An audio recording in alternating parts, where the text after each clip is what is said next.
আজকে আমরা আমাদের এখানকার একটি অর্থকারী প্রধান ফসল হচ্ছে সাদা সোনা। এই ফসল ওঠানোর একটি ছোট্ট ব্লগ ভিডিও আপনাদের সাথে শেয়ার করলাম। চলুন ভিডিওটা সম্পূর্ণ দেখি এবং কেন এটাকে অর্থকারী এবং সোনা বললাম, হোয়াইট গোল্ড বললাম, সেটা অবশ্যই জানাবো।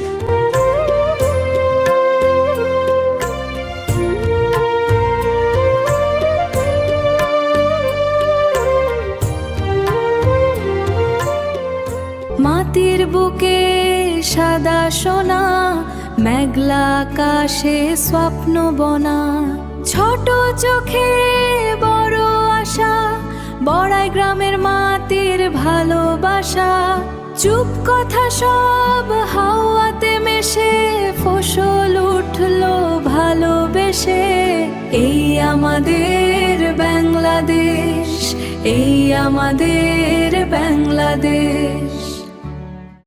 যাই হোক, এখন সালাম দেওয়ানি। আসসালামু আলাইকুম রহমতুল্লাহ। বন্ধুরা কেমন আছেন সবাই? আজকের আরও একটি নতুন ব্লগে আপনাদের সবাইকে স্বাগতম। আজকে আমরা রসুন তুলতে আইছি লাইভ কার জমিতে। দেখলাম যে তুলতেছে দুজন বাপ বেটা, দুজন লাগিয়ে গেছে, মানুষ নাই। তো আমি ভাবলাম আমিও যাই, যা কয়েকটা তুলি দিয়ে একটা ভিডিও বানাই। সেই সুবাদে আমিও কয়েকটা রসুন তুলতেছি। প্রচণ্ড ঘাসের ভিতরে ছোটো ছোটো রসুন। আর এই হোয়াইট গোল্ড এর কারণে আমাদের এই এলাকার অর্থনৈতিকভাবে অনেক উন্নত হয়েছে। তাছাড়া আমাদের এই এলাকার কৃষকেরা একদম মানে কি বলা যায়, অতি জমি ছিল কিন্তু টাকা ছিল না, এরকম অবস্থা, খাওয়া ছিল না। এখন এই রসুন বিক্রি কইরা মাঝে মাঝে হঠাৎ করে 10,000, 12,000, 8,000 টাকা মন হয়ে যায়। তাই জন্য এই রসুনটা এখন আমরা সাদা সোনা বলি। আর বিশেষ করে গোটা বাংলাদেশের ভিতরে নাটোর জেলার বড়াইগ্রাম আর গুরদাসপুর, এই দুই থানায়, গুরদাসপুরের চাইতে বড়াইগ্রাম থানাতেই বেশি রসুন চাষ হয়। বিনা চাষে শুধুমাত্র কাদামাটিতে রসুন এর কোয়া পুঁতে দিয়ে এত সুন্দর রসুন উৎপাদন করে। আর এই যে বড় ভাই, আপনি কিছু কবেন নাকি রসুন সম্পর্কে বলেন? ক তোকে দেখা যাচ্ছে না, এর কয় বলা। আচ্ছা বড় ভাই কইলো না, সব ঠিক আছে। এই যে আসেন ছোট ভাই, আসেন আপনারা দিয়ে তো আমার ভয়েস দিতে হবে। আসেন রসুন সম্পর্কে কিছু বলেন। আপনারা যদি না কম তাহলে কিরকম হয়? আর যে দুজন আমার সাথে কাজ করতেছে এরা তো ক্যামেরা দেখলেই লজ্জায় লাল হয়ে যায়, মনে হয় যায়। আমার তো হুমকি দিয়েছে আবার যে ভিডিওর মধ্যে যদি ওর মুখ না দেখা যায়। কিন্তু আমি তো কি করছি, পিছিয়ে যায় ক্যামেরা থুইয়া স্ট্যান্ডের সাথে বাঁধাই, এদিক দিয়ে সাথে কাজ করতেছে, গল্প করতেছে, অত জানি না ভিডিও হচ্ছে। রসুন উঠানির একটা অন্যরকম মজা আছে। এই রোদ্রের তাপে চৈত্র মাসের প্রখর রোদের ভিতরে বসে বসে রসুন উঠাচ্ছি। কিন্তু আমার কথা ক্লিয়ার শোনা যাচ্ছে কিনা জানি না। সাইডে কালকে ঈদ হয়েছে, তো ঈদের আনন্দে আত্মহারা এলাকার ছোট বাচ্চারা সবাই সাউন্ড বক্স বাজায় গান শুনতেছে। সেই শব্দে আমরা রসুন তুলতেছি আনন্দে আনন্দে, খুব ভালো লাগতেছে। আমার লাইফ চাচা রসুন লাগাইছে, কিন্তু রসুনগুলো বেশি একটা ভালো হয়নি, ছোট ছোট রসুন। ভালো করে ওরে আমার রোদের তাপ মনে কি পুরে।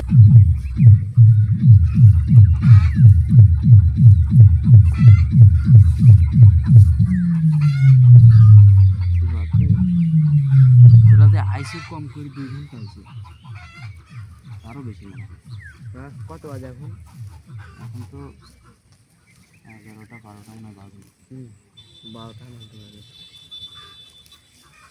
আল্লাহরে, যে উঠা উঠে তো ওই ধরলে টাকা এই ক্ষেত্রে রসুন এই উঠা শরীর যখন গরম হবে না, রোদের তাপে পুরা রোদের তাপে তো রসুন থেকে জোরে তুলতে পারছি।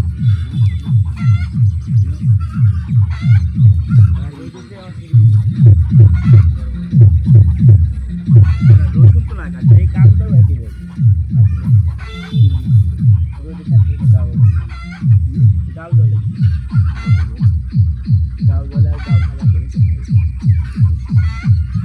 যেটার মতো যত মনে কর হবি ধান কাটতে পারে ওই তো কাটে যাবো, ওই তো কাটতে কাটতে সব জোরে জোরে করে মনে কর যে রক্ত চলাচল স্টক করবো, নাহলে ধান কাটা শেষ হবে। মোটা মানুষের কোনো সমস্যা নেই।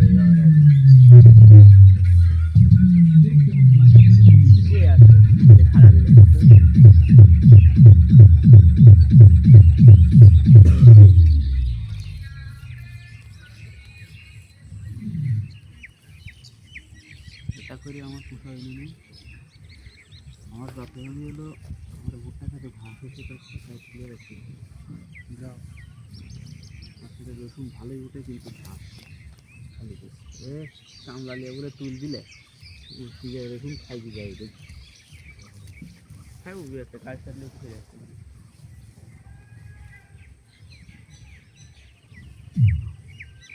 ওরা রসুন আর রসুনটা একই রকম রেডি হবে না ওইটি দেখুন কত ওই ক্ষেত্রে এটি তা এটি হয় না কত বছরের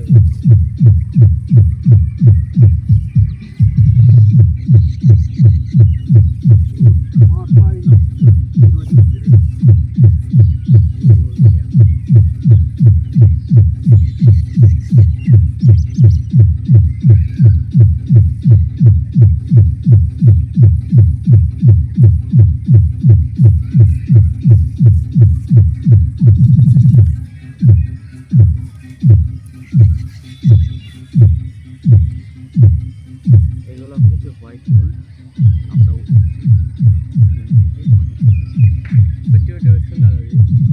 কথা বলে আরে না করছি ইয়া করছি প্র্যাকটিস করতেছি কব